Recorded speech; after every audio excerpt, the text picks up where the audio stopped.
बगीचे की नरम घास पर ओस की बूंदें चमक रही थीं। सूरज की हल्की धूप पेड़ों की शाखाओं से छनकर जमीन पर पड़ रही थी और छोटे छोटे फूलों की पंखुड़ियों पर रंग बिरंगे तितलियां नाच रही थीं। ऐसे ही एक सवेरे 8 साल का आर्यन अपने बगीचे में खेलने निकला था। उसके हाथ में लकड़ी की एक छोटी सी तलवार थी और उसके मन में ढेर सारी कल्पनाएं पल रही थीं। कभी वो वीर योद्धा बन जाता, कभी राजा, तो कभी कोई खोजी। लेकिन उस दिन कुछ अलग था।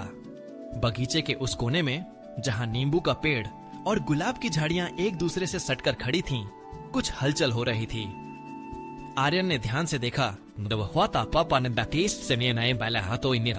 वहां पत्तों के बीच से कुछ हिलता डुलता सा दिखा। पहले तो उसे लगा कि शायद कोई बिल्ली या गिलहरी होगी, लेकिन जैसे ही वह और करीब गया, उसकी आंखें आश्चर्य से फैल गईं। पत्तों के बीच छिपा हुआ वह जीव कोई आम जानवर नहीं था।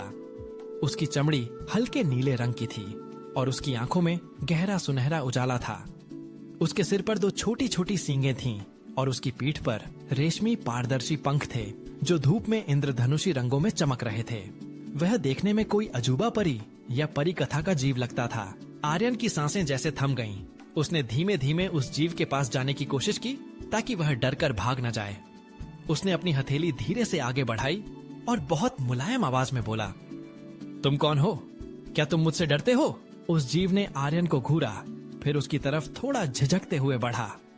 उसकी आंखों में डर और उत्सुकता दोनों थीं। जब वह आर्यन के करीब पहुंचा तो उसने उसकी हथेली को अपनी नन्ही सी नाक से छुआ। आर्यन को हल्की सी गुदगुदी महसूस हुई और वह मुस्कुरा उठा। तुम कितने प्यारे हो, आर्यन ने कहा। क्या तुम यहाँ अकेले हो? उस जीव ने सिर हिलाया जैसे वह आर्यन की बात समझ सकता हो। आर्यन ने उसकी पीठ पर धीरे से हाथ फेरा। उसकी चमड़ी बेहद नरम थी और उसके पंखों से हल्की सी ठंडी हवा निकल रही थी। धीरे धीरे आर्यन और वह रहस्यमयी जीव एक दूसरे के दोस्त बन गए। आर्यन ने उसका नाम नीलो रख दिया, उसकी त्वचा के रंग के कारण। नीलो आर्यन के साथ खेलने लगा। वह कभी फूलों के ऊपर उड़ जाता तो कभी घास में छुप जाता और आर्यन उसे ढूंढता। कभी कभी नीलो अपनी पंखों से जादू की चमक पैदा करता जिससे फूलों के रंग और भी गहरे और सुंदर हो जाते। आर्यन हर दिन नीलो से मिलने के लिए बगीचे में जाता। वह उसके लिए बिस्किट के छोटे टुकड़े, ताजे फल और ठंडा पानी लाता। नीलो भी आर्यन को अपने जादुई खेल दिखाता। कभी वह पेड़ की छाया से रंगीन रोशनी बनाता तो कभी ओस की बूंदों को मोती जैसा चमकदार बना देता। एक दिन आर्यन ने नीलो से पूछा, तुम कहां से आए हो? क्या तुम्हारा कोई परिवार है? नीलो ने आसमान की ओर देखा। उसकी आंखों में हल्की उदासी थी। आर्यन समझ गया कि नीलो अपने घर से बिछड़ गया है। उसने नीलो को दिलासा दिया, अब मैं तुम्हारा दोस्त हूँ। जब तक तुम चाहो मैं तुम्हारे साथ रहूंगा।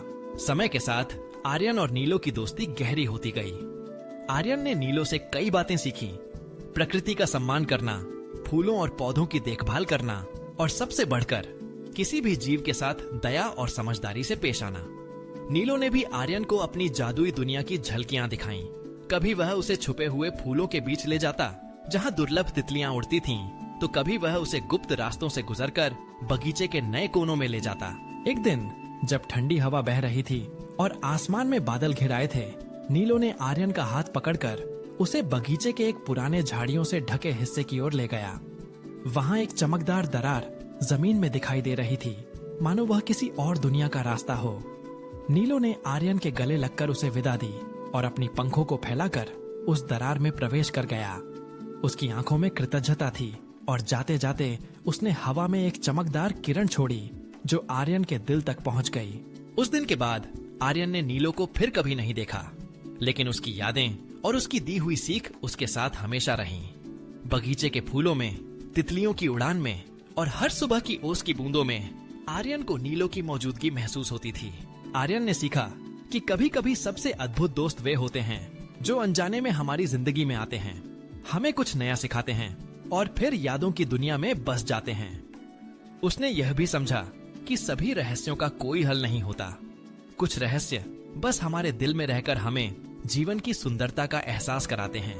अब जब भी कोई पूछता, आर्यन क्या तुम्हें जादू में विश्वास है, तो वह मुस्कुराकर कहता, हाँ, क्योंकि मैंने अपने बगीचे में एक रहस्यमयी दोस्त बनाया है और उसकी आंखों में एक खास चमक होती, जैसे उसमें नीलों की जादुई रोशनी अभी भी बसी हो। इस कहानी से हमें यह सीखने को मिलता है कि दोस्ती की कोई सीमाएं नहीं होती, चाहे वह इंसान से हो या किसी रहस्यमयी जीव से। सच्ची मित्रता हमें जीवन के सबसे अच्छे अद्भुत अनुभव दे सकती है। बगीचे की वो सुबह आर्यन के लिए हमेशा एक रहस्यमयी और सुंदर याद बनकर रह गई। एक ऐसी याद जो हर दिल को यह विश्वास दिलाती है कि जादू और दोस्ती दोनों हमारे आसपास ही हैं, बस हमें उन्हें महसूस करना आना चाहिए। दोस्तों, वैज्ञानिकों का कहना है कि जो लोग इस चैनल को सब्सक्राइब करते हैं उनकी हंसी ज्यादा सुरीली होती है। सब्सक्राइब कर लो, वरना आपके फोन में सास बहू सीरियल चलने लगेगा। हम तो चले, अब आपकी बारी है। लाइक, कमेंट एंड सब्सक्राइब मारो झट से। वीडियो खत्म, अब आप अपनी जिंदगी में लौट सकते हैं। ठीक है, फिर मिलते हैं। मस्त रहिए। सब्सक्राइब करना मत भूलना, वरना अगली बार जोक सुनाने भूत भेजेंगे।